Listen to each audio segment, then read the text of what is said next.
in the ancient spiritual landscape of Bharat. Among the many timeless tales that have been passed down through generations, the story of Nachiketa and his encounter with Yama, the Lord of Death, stands out as one of the most profound and illuminating narratives on the mystery of life, death, and the eternal soul. Nachiketa was the young son of a sage named Vajrashrava, a learned Brahmin who sought to gain heavenly favor through performing great sacrificial rituals.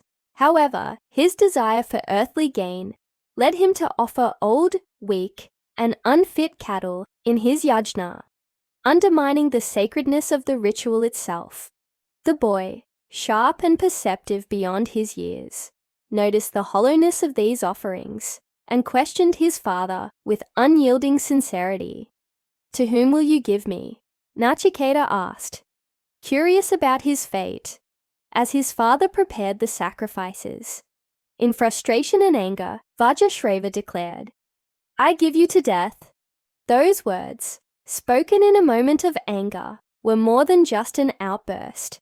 They set Nachiketa on a spiritual journey that transcended the mortal realm and ventured into the mysteries beyond life itself.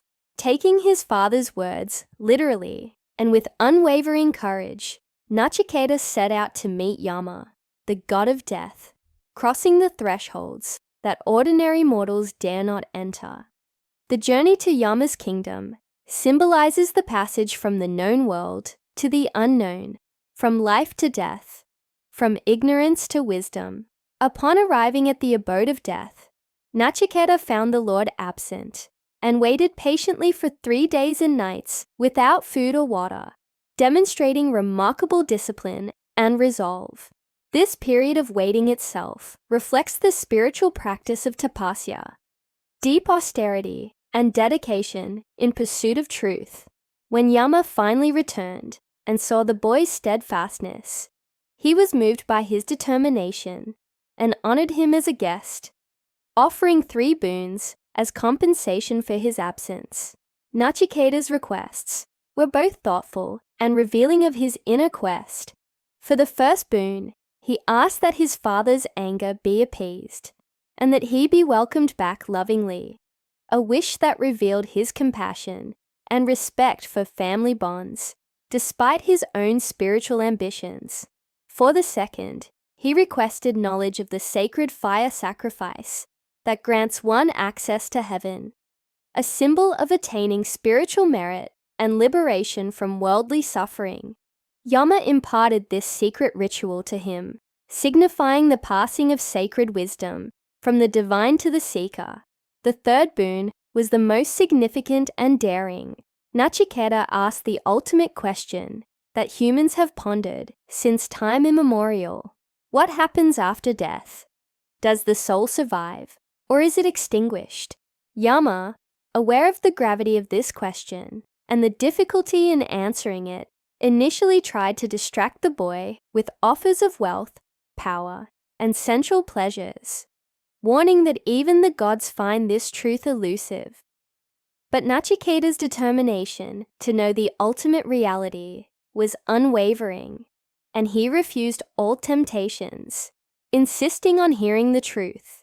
What followed is a profound dialogue that forms the core of the Katha Upanishad, one of the oldest and most important texts in Vedic literature, where Yama reveals the nature of the Atman, the eternal, unchanging self that transcends birth and death.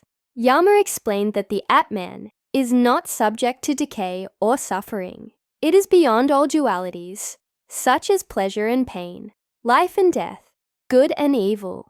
While the physical body is mortal, the Atman is immortal, the silent witness within all beings, untouched by the changing states of the world. This teaching challenges the common misconception that life ends with the death of the body, revealing instead that the soul is eternal and part of the universal cosmic reality, Brahman.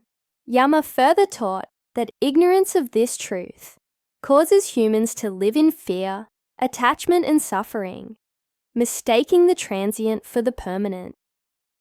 he urged Nachiketa to cultivate detachment from worldly desires, to seek knowledge through meditation, self-discipline, and righteous living.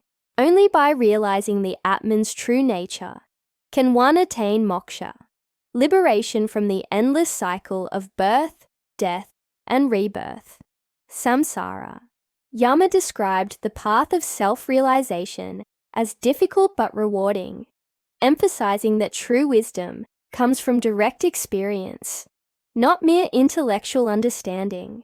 He used vivid metaphors to illustrate this, comparing the Atman to a rider who leaves behind the worn-out chariot of the body, or a flame that burns eternally despite changes in the wind. This dialogue is more than just a philosophical discussion. It is a spiritual guide for every seeker who wishes to overcome fear, suffering, and ignorance. Nachiketa's fearless questioning and Yama's patient instruction symbolize the eternal human quest for meaning and transcendence. This story teaches us that death is not an end, but a transformation, a doorway to deeper understanding and freedom. The courage Nachiketa displayed encourages us to face our fears about mortality with honesty and curiosity. It also reminds us that the pursuit of truth requires sacrifice, discipline, and detachment from fleeting worldly pleasures. Beyond the individual, this tale reflects the broader Vedic worldview, where life, death, and the cosmos are interconnected parts of a divine whole. It speaks to the importance of Dharma, living in harmony with cosmic law, and encourages seekers to align themselves with this universal order through wisdom and virtue. Nachiketa's story has influenced centuries of Indian philosophy, spiritual practices, and literature, inspiring sages, poets, and seekers to explore the nature of consciousness and the eternal self. It remains deeply relevant today as modern humanity grapples with questions of existence, purpose, and the afterlife. This ancient narrative invites each of us to embark on our own journey inward, to seek the light of knowledge within, and to awaken to the eternal reality beyond the physical world. By embracing the lessons of Nachiketa and Yama, we learn that true freedom lies not in external achievements or possessions, but in the realization of our immortal essence and unity with the cosmos. As Nachiketa returned from the realm of death, carrying the sacred fire of divine wisdom, he became a symbol of hope and enlightenment, a reminder that the soul's journey is infinite and that through courage and knowledge, we too can transcend the illusions of mortality and find lasting peace. This story encourages us all to look beyond the material world, to question boldly, and to live with the awareness of our true nature, for it is only through such awakening that we can overcome fear, suffering, and ignorance, and embrace the eternal light within.